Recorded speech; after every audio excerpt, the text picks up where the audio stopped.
Dosłownie człowieka dusi na myśl o tym, co tutaj się działo. Nie wiem, czy to było widoczne w kamerze, ale jedziemy w tej chwili trasą na Ługańsk, proszę Państwa. Wiecie, jakie pamiątki po sobie zostawiają Rosjanie na drogach? В кожному дворі в нас такі ящики є, тому що без них не проживеш. Może zaraz pojedziemy dalej.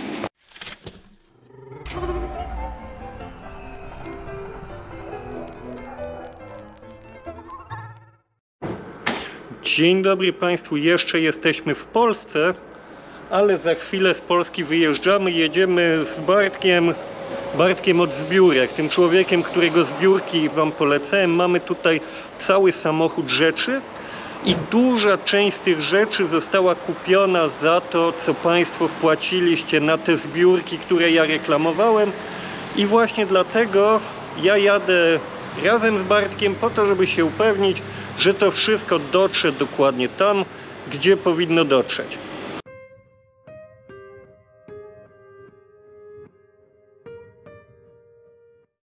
Teraz jest już jasno, to mogę Wam pokazać, jak ten nasz samochód wygląda po jasnemu. Nie będę mówił, gdzie jesteśmy, no gdzieś między Lwowem i Kijowem, więc jeszcze kawał trasy przed nami. Na razie tutaj nie widać jakichś zniszczeń, nie widać śladów po wojnie. Widzieliśmy tylko ten sławny, no niestety sławny samochodowy warsztat w Lwowie, który przez przypadek stał się celem ataku rakietowego Rosjan. On w tej chwili jest odbudowywany.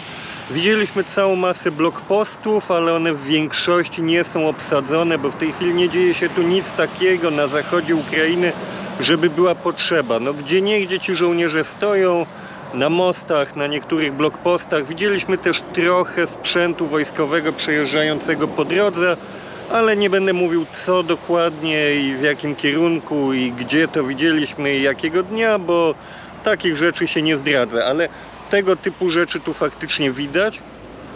Natomiast to, co przede wszystkim widać, to to, że jedziemy tym samochodem, on jest cały oklejony flagami, serduszkami, tak żeby było wiadomo, że jedziemy z pomocą humanitarną, czyli tutaj po miejscowemu wieziemy humanitarkę.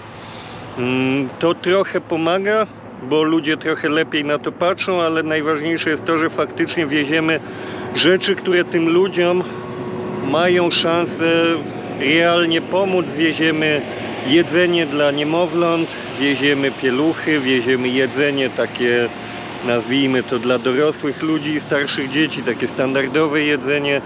Wieziemy całą masę przydatnych rzeczy, cały samochód jest zapakowany do pełna. Mam nadzieję, że to im się naprawdę przyda. Przejechaliśmy Ukrainę z zachodu na wschód i z powrotem, mijając i przejeżdżając przez takie miasta jak Lwów, Równe, Kijów, Połtawa, aż docierając do Charkowa i dalej. Ukraina to jest ogromny kraj i nie został dotknięty przez wojnę w sposób równomierny. Chociaż w Lwowie czy w Kijowie wydaje się, że życie toczy się zupełnie normalnie, podobnie do tych czasów, kiedy byłem tam ostatnim razem, czyli w grudniu zeszłego roku, to jednak widać na drogach blokposty, widać także zapory przeciwczołgowe na trawnikach w Kijowie. Przed dojazdem do Kijowa widać także zniszczenia tam, gdzie na trasie żytomierskiej zapuścili się Rosjanie. Widać także, że kraj jest bardzo szybko odbudowywany, no ale kiedy dojeżdżamy bliżej do linii frontu, te zniszczenia stają się coraz bardziej oczywiste i ta pomoc wydaje się tam bardzo potrzebna. Dlatego trwa już nowa zbiórka. Bartek tym razem zbiera na przede wszystkim ciepłe ubrania i sprzęt potrzebny żołnierzom na zimę, bo to będzie wyjątkowo trudna zima.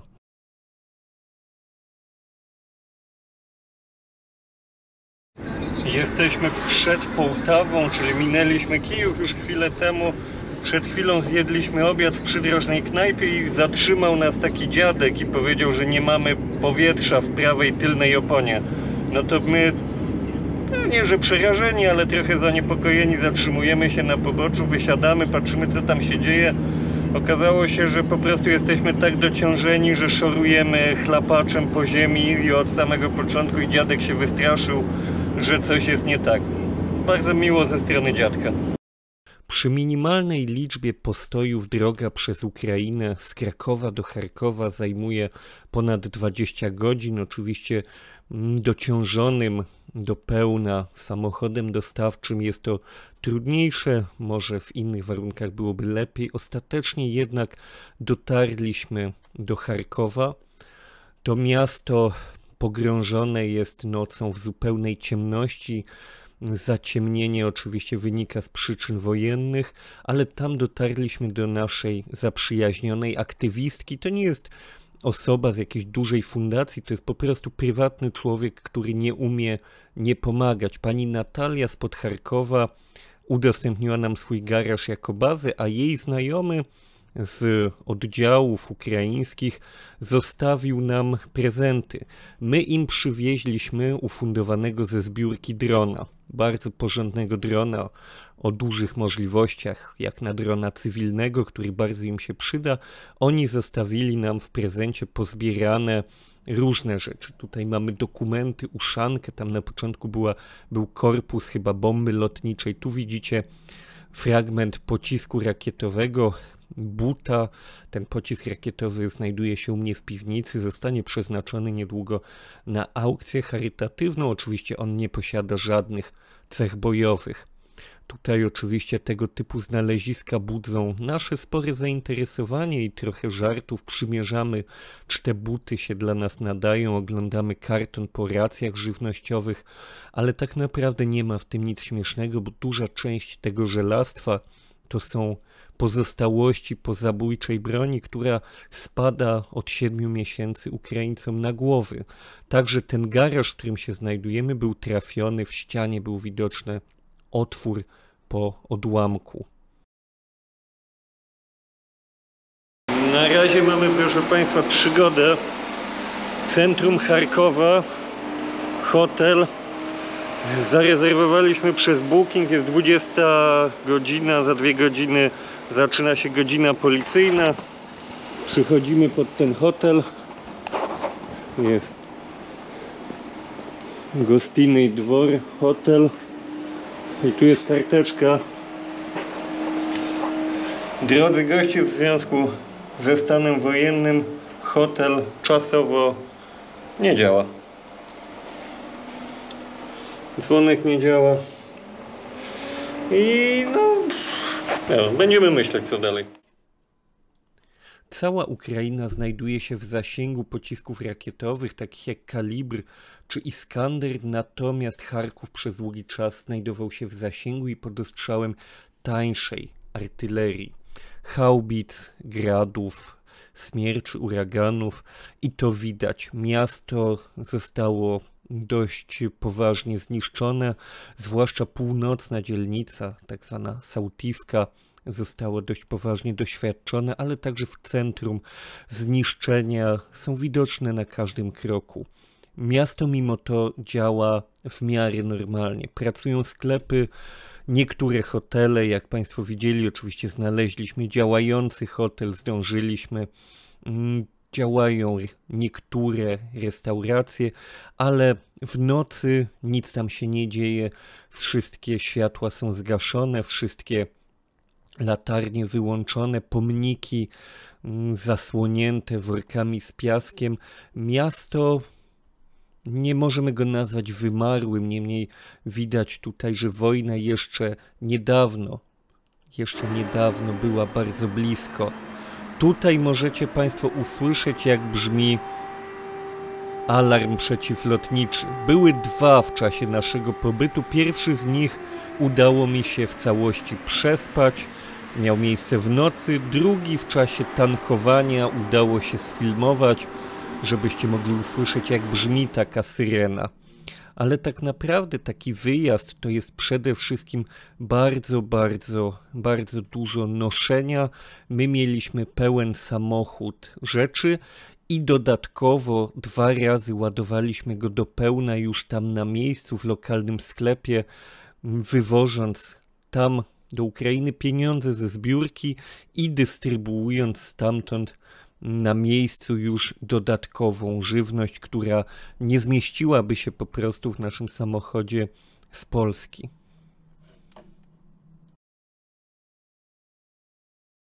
Wojciech. Wracamy właśnie z szpitala dziecięcego w Charkowie. Wywieźliśmy tam, no nie wiem ile kartonów, pampersów, wilgotne chusteczki, mleko. No dużo tego było wszystkiego. Poznaliśmy szefa reanimacji dziecięcej. Pomógł nam nosić te kartony, potem nas zabrał na taką króciutką wycieczkę po szpitalu. Po pierwsze muszę wam powiedzieć, że szpital ma 10 lat, a wygląda lepiej niż te w Krakowie. Szpital tam pokazywali nam, gdzie leżą matki z dziećmi po porodach, bardzo ładne sale, bardzo dobrze wyposażone. Widzieliśmy oddział, gdzie leżą dzieci takie, które się urodziły przed czasem, 300 kg ważył jeden maluch, wszystkie podpięte cały czas do aparatury, w oknach ustawione kartony, żeby zaklejone okna, jakby przyleciała jakaś rakieta, jakiś pocisk, jakby szyba wyleciała, żeby odłamki tego szkła tych dzieci nie uderzyły. Ich się oczywiście nie da ewakuować, jak jest alarm, bo no, za dużo tej aparatury, wszystko jest podpięte i żeby one przeżyły, nie można ich sprowadzać do piwnicy. Teraz, parę dni temu, przed naszym przyjazdem, była głośna sytuacja. Rosjanie zbombardowali elektrownię tutaj w Charkowie, pod Charkowem lokalną. Kilka dni nie było prądu, gazu, ciepłej wody. Musieli ręcznie te aparaty do sztucznego oddychania dla tych dzieci operować nimi, ściskać ręką, żeby te gruszki, żeby te dzieci po prostu się nie zadusiły. Jest to jakiś absolutny koszmar, w którym ci ludzie żyją. Od kilku miesięcy lekarz nam opowiadał, że śpi ze swoim zespołem w sali, w szpitalu. Jego dom w zasadzie już nie istnieje, on musi nocować w szpitalu i dlatego, że nie ma gdzie się podzieć i dlatego, że praca trwa cały czas, wszystkiego oczywiście brakuje. No ale jedziemy dalej, bo mamy jeszcze kilka punktów dzisiaj po drodze do obsłużenia.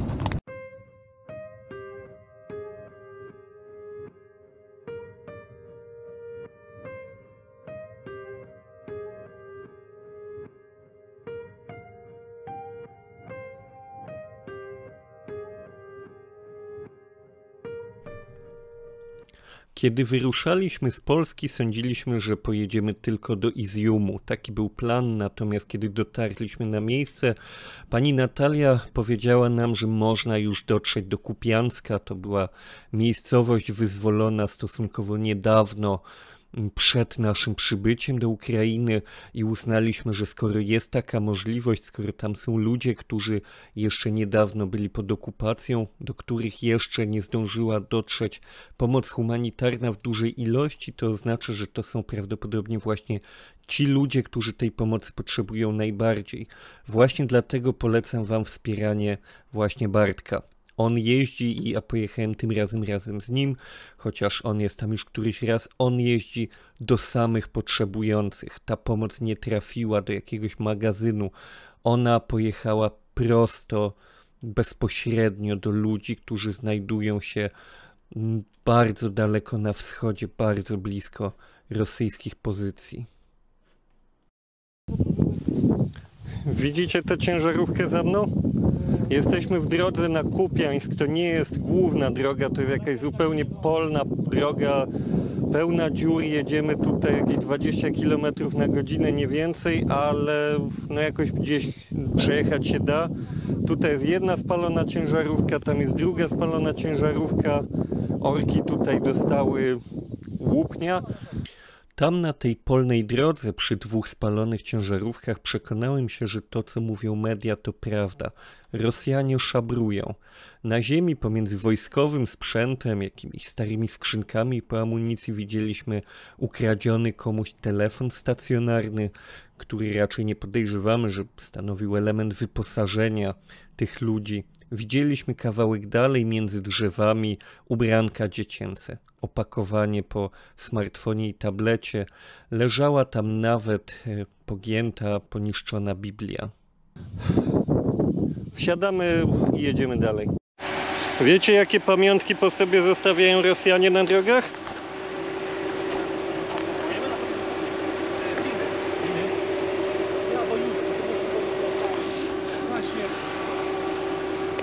Tak, to jest pocisk 152 mm, a skaloczno-fugasny, czyli odłamkowo burzący. Nasz przewodnik mówi, że zapalnik jest wykręcony, ale dotykać nie radzi.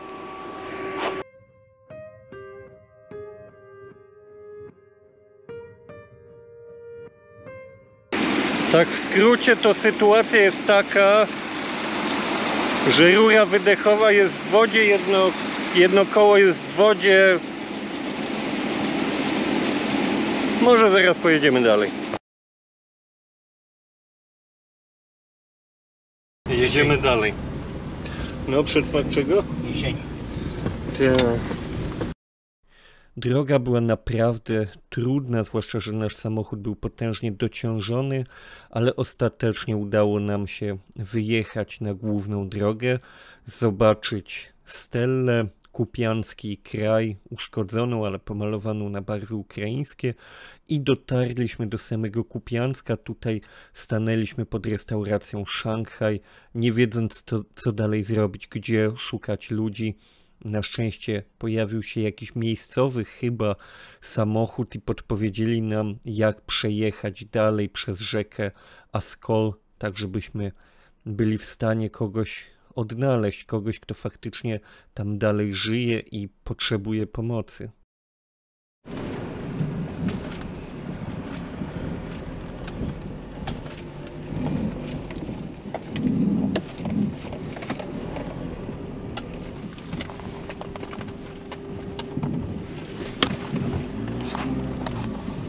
Tam na tej niebieskiej bramie było napisane: tu żyją ludzie.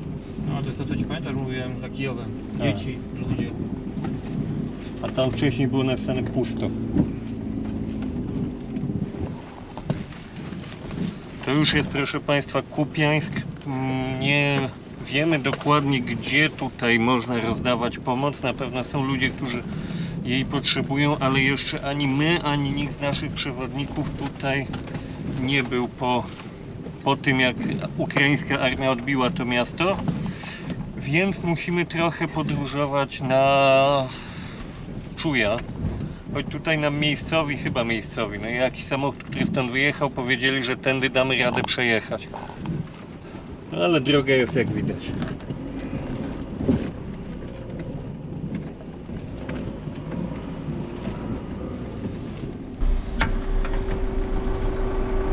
No, w lewej. Dawaj na sam Dawaj na sam Zjadę No, mówię, żeby tamtędy dookoła.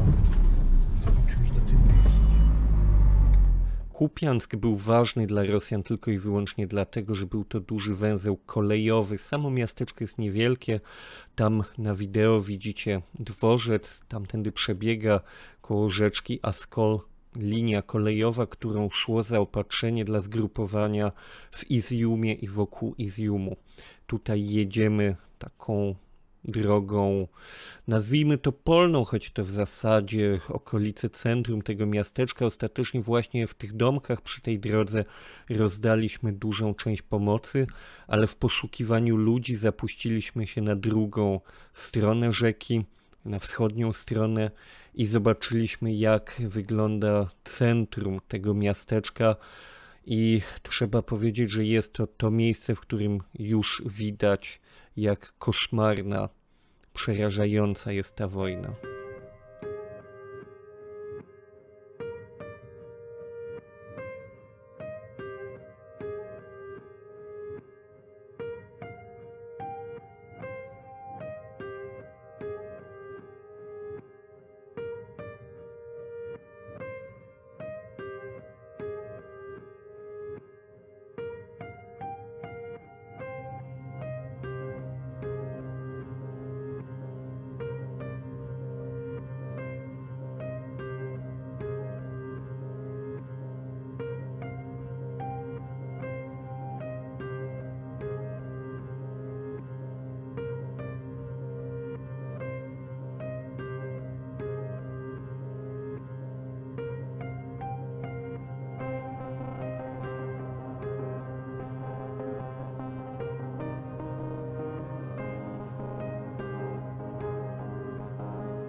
Nie wiem, czy to było widoczne w kamerze, ale jedziemy w tej chwili trasą na Ługańsk, proszę Państwa.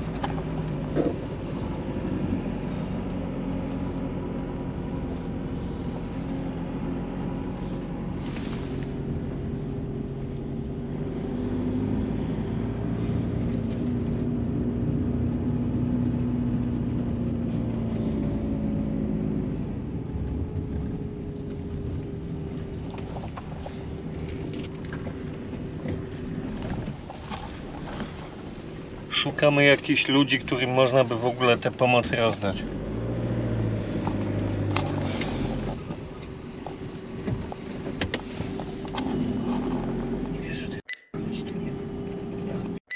Znaczy tutaj w centrum to wygląda źle. W Kupiańsku byliśmy aż do nocy, wracaliśmy po ciemku, rozdaliśmy żywność w 2 punktach, przy tej wąskiej dróżce i jeszcze przy blokowisku. Nie nagrywam rozdawania żywności, po pierwsze nie ma wtedy czasu na nagrywanie, to jest ciężka praca. Po drugie, ludzie, którym dajemy żywność, też mają swoją prywatność i też mają swoją godność. Nie powinniśmy tego nadużywać. Na drugi dzień załadowaliśmy w lokalnym sklepie kolejną partię towaru i ruszyliśmy znowu przez Charków w kierunku Izjumu. Mieliśmy jeszcze jedną okazję, żeby przyjrzeć się, jak wygląda to miasto, jak wyglądają zniszczenia w tym mieście. Warto przypomnieć, że Charków był jednym z tych bardzo bliskich Rosji miast. Miastem rosyjskojęzycznym, miastem, które nie miało szczególnych problemów z rosyjską kulturą, czy chociażby świętowaniem 9 maja. Dzisiaj to się dość poważnie zmieniło i patrząc na to miasto naprawdę nie trudno zrozumieć, dlaczego lokalni mieszkańcy zmienili swoje nastawienie do sąsiada. Zresztą słyszałem od miejscowych, że ich rodziny znajdujące się po drugiej stronie granicy często nie chcą utrzymywać z nimi kontaktu, po prostu ten kontakt się w momencie wybuchu wojny zupełnie urwał.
Wjechaliśmy już do Izjumu.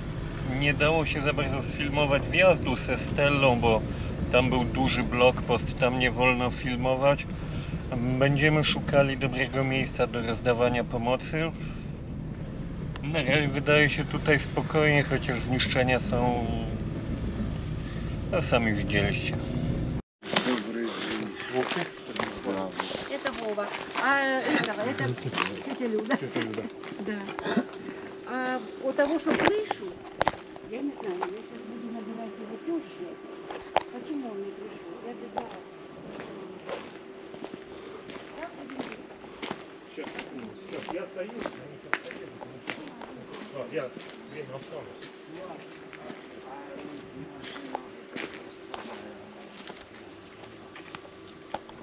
Ledwo widać, co jest napisane na tej tabliczce. Na pewno jest napisane ludzie. Prawdopodobnie ludzie żyli, mieszkali tutaj. I oznaczają w ten sposób, piszą dzieci, piszą ludzie żyli, żyją, żeby było wiadomo, gdzie nie strzelać.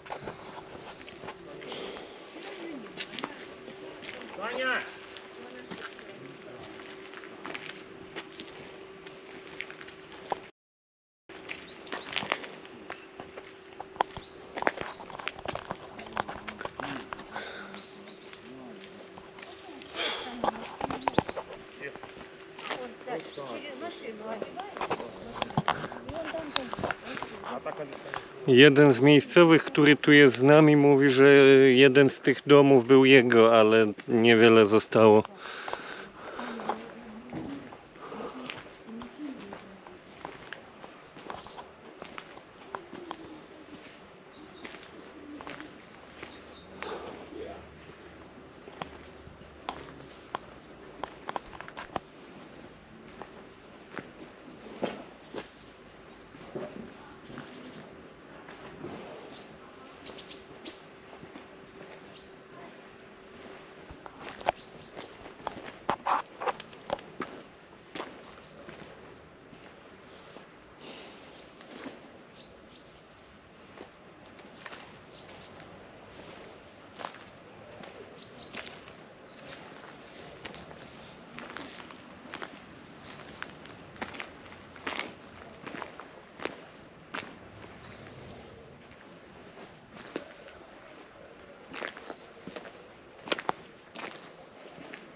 Miasto Izium jest bardzo poważnie zniszczone, było bombardowane jeszcze zanim Rosjanie je zajęli.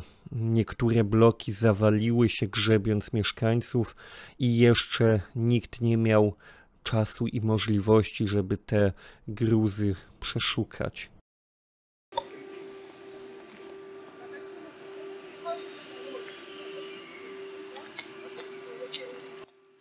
Zobaczcie, jak wyglądają te drzwi, te garaże.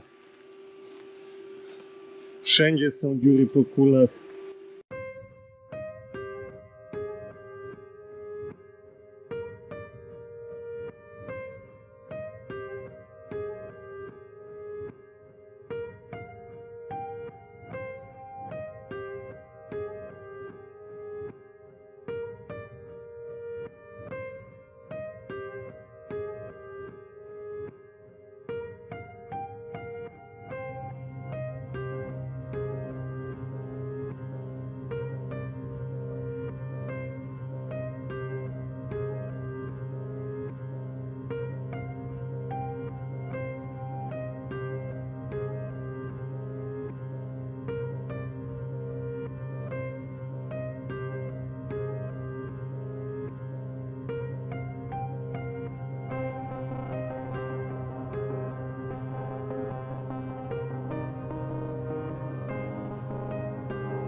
Ну розповідайте, починайте. Доброго дня! Доброго дня. Нарешті Ізюм – це тепер Україна. Як і завжди Україна. Як і завжди Україна. Ми Прожили тут в окупації 7 місяців. Не було ні світа, трошки води, ні газу, нічого, ні тепла. Дуже важко було в березні місяці, коли не було ні тепла, ні світа, ні води, ні газу, нічого не було. І дров не було. Але у нас тепер є дрова, оставили нам в насліддя пусті ящики і оставили нам отакі ящики з-під снарядів «Град». І ми розбираємо їх, розпилюємо на оцьому козликові, ось, і щоб ми могли приготувати їжу собі Та і всім дітям. сусідям. І сусіди всі тут у нас, в кожному дворі в нас такі ящики є, тому що без них не проживеш. В ліс не підеш, в лісі розтяжки, в лісі ліпістки, люди підриваються, на ліпістках відривають ноги. Да, і 13 вересня була авіабомба вулицею вище, і розліталися асфальт, і в дворі мене ранило. А бомба була на 2 вулиці вище. Да. І мене ранило. І тепер намагаємося лічитися. Нога не проходить. На подвір'ї тут. І на подвір'ї, прямо на подвір'ї сипалися отаке каміння сипалося.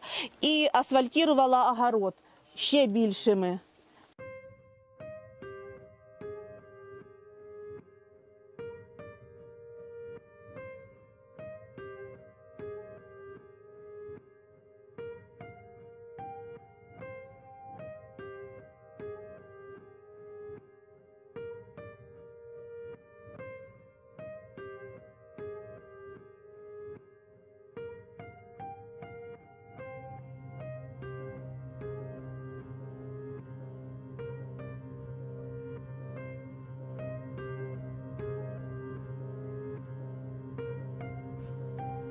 W Izjumie także rozdaliśmy żywność w 2 różnych punktach, w takiej okolicy bardziej podmiejskiej, z wiejską zabudową na wschodzie Izjumu. Dostaliśmy się tam na drugą stronę rzeki Siewierski Daniec po przeprawie takiej typu wojskowego. Nie będę pokazywał nagrań, żeby nie zdradzać nikomu, jak ona dokładnie wygląda i gdzie się znajduje.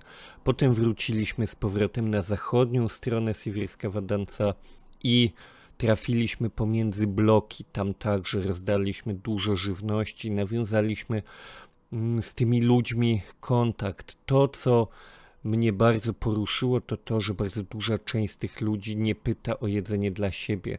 Pyta w pierwszej kolejności o jedzenie dla zwierząt. Mieliśmy ze sobą karmę. Tu widzicie 2 8-latków, którzy nieśli jedzenie gdzieś między garaże dla swoich rodzin.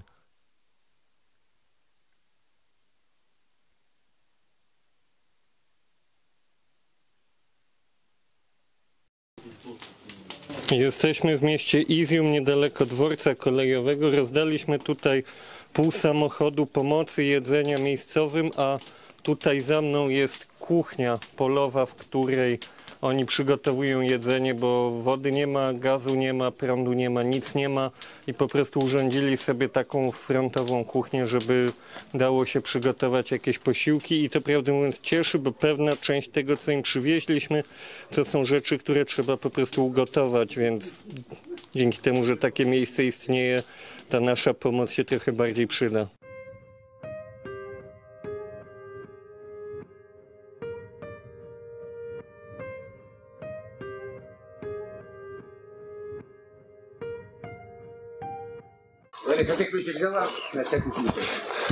Jeszcze idziemy zobaczyć schron, w którym się chowali, kiedy były ostrzały.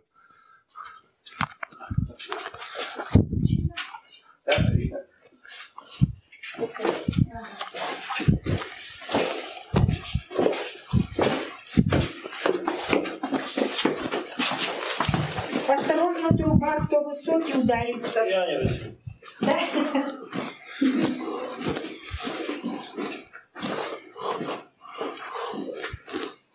Да? Вот тут было у нас, и вот тут стояли, и вот полностью все. Ребята, давайте отсюда покажем потом. Пройдем сюда в конец. У нас даже сейчас там спят в нашей кладовке. Дочка боится наверх. Вот тут убрали была кровать.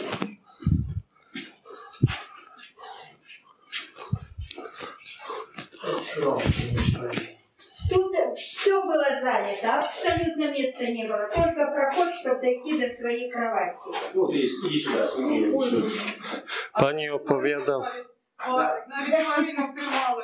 pani opowiada, że tutaj nie było w ogóle miejsca, wszystko było zajęte. Потом самое страшное то, что началась канализация течь. Еще своими силами устраняли течь вот этой канализации. 120 osób tutaj mieszkało przez 6 miesięcy. Ta rura ciekła, to jest rura kanalizacyjna, ona tam idzie pod sufitem. Wiem, że niewiele tu widać, ale przestrzeń jest bardzo ciasna.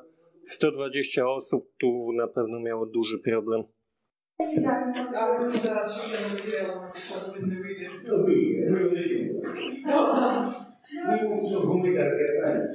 Мені його треба ще повернути.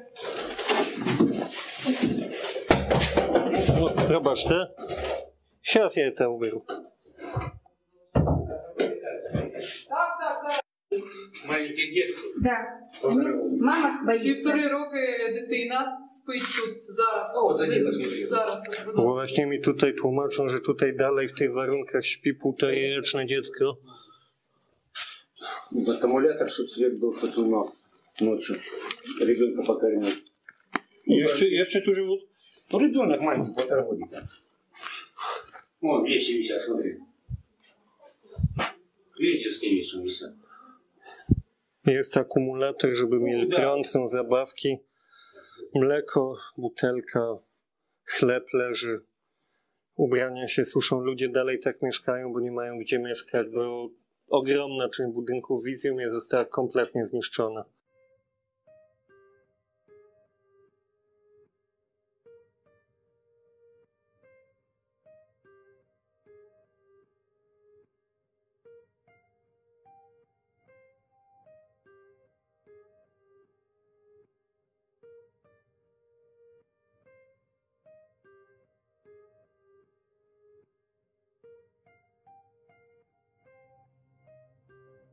Dosłownie człowieka dusi na myśl o tym, co tutaj się działo. Wyjeżdżając z Iziumu zobaczyliśmy jeszcze rosyjską bazę, w której prawdopodobnie doszło do detonacji zgromadzonej amunicji artyleryjskiej. Zniszczenia były totalne. Trudno było zrozumieć, na co tak w zasadzie patrzymy, czym były te wraki, te budynki. Stamtąd ruszyliśmy w liczącą ponad dobę powrotną podróż do Polski. To był długi, męczący, ale niesamowicie satysfakcjonujący wyjazd. Udało się dostarczyć i rozdystrybuować na miejscu także zakupioną żywność. Około, myślę, 9 ton tej żywności, pieluchy, mleko, ciepłe ubrania dla wojska. Jego nie było dużo akurat dla zaprzyjaźnionych żołnierzy. Drona, dobrego, porządnego drona dla tych żołnierzy, którzy będą go używali między innymi do zwiadu w czasie swoich operacji wojskowych. Nakarmiliśmy przy okazji też psy i koty, około 300 kg karmy, ale to jest wszystko. Jakiś niesamowicie skromny promil tego, co tam jest tak naprawdę potrzebne. Ta pomoc jest potrzebna cały czas, jest potrzebna duża. Tacy ludzie jak Bartek, którzy robią to na własną rękę, są niesamowicie cenni, ale każda forma pomocy, sprawdzonej pomocy, takiej, o której wiecie, że na pewno dotrze do tych, którzy naprawdę tego potrzebują, co nie zawsze jest oczywiste. Różni ludzie pomagają na różne sposoby, co mieliśmy także okazję podczas tego wyjazdu zaobserwować. Ale nie będę mówił tutaj o szczegółach. Ważne jest to, że trwa zbiórka Bartka na zimowe rzeczy dla żołnierzy. Link jest w opisie. Trwają liczne zbiórki. Sami najlepiej wiecie, komu możecie zaufać, kto jest wart tego, żeby przekazać mu wasze pieniądze. W przypadku kogo jesteście pewni, że te pieniądze trafią naprawdę tam, gdzie są potrzebne, a są potrzebne i to w ogromnym stopniu. Muszę powiedzieć, że niesamowicie poruszył mnie ten wyjazd. Widziałem tam dzieciaki, które przez 6-7 miesięcy ukrywały się w piwnicy, mając do jedzenia jakieś skromne okruchy. Dla tych dzieci mieliśmy paczki ze słodyczami. Widziałem staruszkę, która ledwo chodziła, a wpakowała kilkukilogramowe 2 takie paczki, tam one liczyły 8-9 kg, załadowała 2 do plecaczka i razem z kozą ruszyła do swojego domku, gdzieś tam dalej do wsi. Widziałem 70-letnich ludzi, którzy prosili jedzenie dla swoich rodziców, którzy nie są w stanie się już w ogóle ruszać, wstać z łóżka i przebywają tam dalej, na tych terenach jeszcze niedawno okupowanych. Część z nich przebywa na terenach wciąż okupowanych. Sytuacja jest bardzo zła. Nie zapominajmy o tych ludziach. Dziękuję Państwu pięknie za uwagę. Trzymaj się, Ukraino, i widzimy się niedługo.